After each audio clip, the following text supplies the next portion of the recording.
முஸ்லிம் நாடுகளுக்கிடையே ஒற்றுமையின்மைதான் ஈரான் மீதான தாக்குதலுக்கும் காசாவிலே அப்பாவி மக்கள் கொத்து கொத்தாக கொல்லப்படுவதற்கும் காரணம். இது போன்ற பதிவுகளை சமூக ஊடகங்களிலே நீங்களும் பார்த்திருப்பீர்கள். உண்மையிலேயே நான் அறிந்த வரையிலே என்னுடைய முஸ்லிம் நண்பர்கள் கூறியிருக்கிறார்கள், முஸ்லிம்லே சுன்னி சியா என்று பிரிவினை இருக்கின்றது. இதன் காரணமாகத்தான் சவுதி அரேபியா ஈரான் மீது பகைமையாக இருக்கின்றது. இதனை தவிர பல காரணங்கள் இருக்கிறது என்று கூறியிருக்கிறார்கள். நான் இது தொடர்பாக என்னுடைய மனதிலே உதிர்க்கின்ற கருத்துக்களை வைத்து உங்களுக்கு கூற வரவில்லை. இது தொடர்பாக ஒரு ஆய்வை செய்தேன். பெர்ப்ளெக்சிட்டி என்ற ஏஐ கருவியின் மூலமாக வரலாற்று ரீதியாக இது எப்படி உருவெடுத்தது, என்ன காரணம், இதிலே மத பிரிவினை மட்டுமன்றி அதிகார போட்டி மற்றும் பல விடயங்கள் இருக்கின்றன என்று அந்த ஆய்வின் மூலம் தெரிய வந்தது. அந்த ஆய்வை அடிப்படையாக கொண்டு நோட்புக் எல்எம் என்கின்ற ஏஐ கருவியின் மூலமாக ஒரு காணொளியை உருவாக்கி இருக்கின்றேன். அதனை பாருங்கள். வணக்கம்.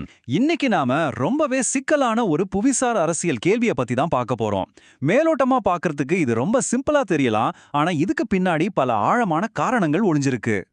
அதாவது 50க்கும் மேற்பட்ட முஸ்லிம் பெரும்பான்மை நாடுகள் இருந்தும் ஏன் சில நாடுகள் மட்டும்தான் ஈரானுக்கு வெளிப்படையா சப்போர்ட் பண்றாங்க? இதுதான் நாம இன்னைக்கு அலச போற மையமான கேள்வி. இப்போ உலகளவுல பதட்டங்கள் அதிகமாயிட்டே வர்ற அந்த நேரத்துல இந்த கேள்விக்கான பதில தெரிஞ்சுக்கிறது ரொம்பவே முக்கியம். முதல்ல இந்த விஷயத்தோட அளவை நாம புரிஞ்சுக்கணும். உலக அளவுல முஸ்லிம் சமூகத்தோட மக்கள் தொகை எவ்வளவு பெரியதுன்னு பாருங்க. 2 பில்லியனுக்கும் அதிகம். இவ்வளோ பெரிய மக்கள் தொகை, கிட்டத்தட்ட 50 முஸ்லிம் பெரும்பான்மை நாடுகள், இத்தனையும் இருந்தும் அவங்களுக்குள்ள ஒரு அரசியல் ஒற்றுமைங்கிறது அவ்வளோ சுலபமா அமைஞ்சிடுறதில்ல. அது ஏன்? அதைத்தான் நாம இப்போ பார்க்க போறோம். சரி, வாங்க இந்த விஷயத்துக்குள்ள இன்னும் ஆழமா போலாம். இந்த சிக்கலான விஷயத்த ஒன்னொன்னா பிரிச்சு பார்க்க போறோம். அதுக்கு நம்மளோட வழிகாட்டி இதோ. முதல்ல நாம தெளிவா புரிஞ்சுக்க வேண்டிய ஒரு விஷயம் இருக்கு. இதுக்கான பதில் வெறும் மதம் சம்பந்தப்பட்டது மட்டும் கிடையாது. இதுல வரலாறு, அரசியல், அதிகாரம்னு பல விஷயங்கள் ஒன்னோட ஒன்னு பின்னி பிணைஞ்சிருக்கு. இந்த கதையோட ஆரம்ப புள்ளிக்கே நம்ம போகணும்னா சுன்னி ஷியா பிரிவு பத்தி கண்டிப்பா தெரிஞ்சுக்கணும். இது கிட்டத்தட்ட 1400 வருஷம் பழமையான ஒரு வரலாற்று பிளவு. இன்னைக்கு நம்ம பார்க்கிற பல பிரச்சனைகளுக்கு இதுதான் ஆணிவேர். இப்போ இந்த வரைபடத்தை பாருங்க. இது ஒரு முக்கியமான விஷயத்த ரொம்ப தெளிவா காட்டுது. உலக முஸ்லிம் மக்கள் தொகையில கிட்டத்தட்ட 85% பேர் சுன்னி பிரிவை சேர்ந்தவங்க. ஷியா பிரிவு வெறும் 10-13% தான். ஈரான் இந்த ஷியா பிரிவை சேர்ந்த நாடு. உலக அளவுல பார்க்கும்போது ஈரான் ஒரு சிறுபான்மை குழுவுல தான் இருக்கு. பாத்தீங்களா? இதுதான் விஷயத்தோட ஆரம்பம். இன்னைக்கு நாம மதப்பிளவுன்னு சொல்ற இந்த விஷயம் உண்மையிலே எப்படி ஆரம்பிச்சது தெரியுமா? ஒரு அரசியல் கருத்து வேறுபாடாத்தான். அதாவது நபிக்கு பிறகு அடுத்த தலைவர் யாருங்கிற ஒரு கேள்விதான். சுன்னி பிரிவினர் அபூபக்கர் ஆதரிச்சாங்க. ஆனா ஷியா பிரிவினரோட கருத்து தலைமை நபியோட குடும்பத்திலே, அதாவது அழிக்கிட்ட தான் இருக்கணுங்க இருந்துச்சு. சரி, அந்த அரசியல் வேறுபாடு எப்படி ஒரு பெரிய பிளவா மாறுச்சு? பல நூற்றாண்டுகளா நடந்த சில முக்கியமான சம்பவங்கள் தான் அதுக்கு காரணம். கிபி 632ல நபியோட மறைவுக்கு பிறகு ஆரம்பிச்ச வாரிசுரிமை விவாதம், அப்புறம் கிபி 680ல நடந்த கர்பலா போர். இது ஷியா பிரிவினரோட அடையாளத்துல ஒரு பெரிய தாக்கத்தை ஏற்படுத்துச்சு. அப்புறம் 16ஆம் நூற்றாண்டுல சுன்னி ஒட்டமான் பேரரசுக்கும் ஷியா சஃபாவித் பேரரசுக்கும் நடந்த போட்டி இந்த பிளவை அரசியல் ரீதியா இன்னும் பலப்படுத்துருச்சு. இப்போ பல நூற்றாண்டுகளை தாண்டி நேரா 20ஆம் நூற்றாண்டுக்கு வருவோம். குறிப்பா 1979க்கு. இந்த வருஷத்துல நடந்த ஒரு நிகழ்வு பழைய பகைக்கு புது ரத்தம் பாய்ச்சி நவீன உலகத்துல ஒரு புது வடிவத்தை கொடுத்துச்சு. அதுதான் ஈரானிய புரட்சி. அதாவது ஆயத்துல்லா கோமனி தலைமையிலான ஈரான்ல உருவான புது அரசாங்கம் தங்களோட ஷியா புரட்சிகர சித்தாந்தத்தை மத்த முஸ்லிம் நாடுகளுக்கும் பரப்பணும்னு நினைச்சாங்க. இது அவங்களோட நாட்டுக்குள்ள நடந்த ஒரு மாற்றம் மட்டும் கிடையாது, இது ஒரு உலகளாவிய லட்சியமா இருந்துச்சு. இதனால என்னாச்சு? சுன்னி நாடுகளான சவுதி அரேபியா மாதிரியான வளைகுடா நாடுகள் ஈரான ஒரு பெரிய அரசியல் அச்சுறுத்தலா பார்க்க ஆரம்பிச்சாங்க. தங்களோட பிராந்திய அதிகாரத்துக்கும் ஸ்திரத்தன்மைக்கும் ஈரான் ஒரு நேரடி சவால்னு அவங்க நினைக்க ஆரம்பிச்சாங்க. இங்கதான் பிரச்சனை இன்னும் பெருசாச்சு. வரலாற்று பிரிவு, ஒரு புரட்சி, அரசியல் அச்சுறுத்தல், இதெல்லாம் சேர்ந்து 21ஆம் நூற்றாண்டுல எப்படி ஒரு புவிசார் அரசியல் போட்டியா மாறியிருக்கு. பதிலி போர்கள் வரைக்கும் எப்படி போயிருக்குன்னு இப்ப பார்க்கலாம். இந்த போட்டிங்கிறது ஏதோ பேப்பர்ல பேசுற விஷயம் மட்டும் இல்ல.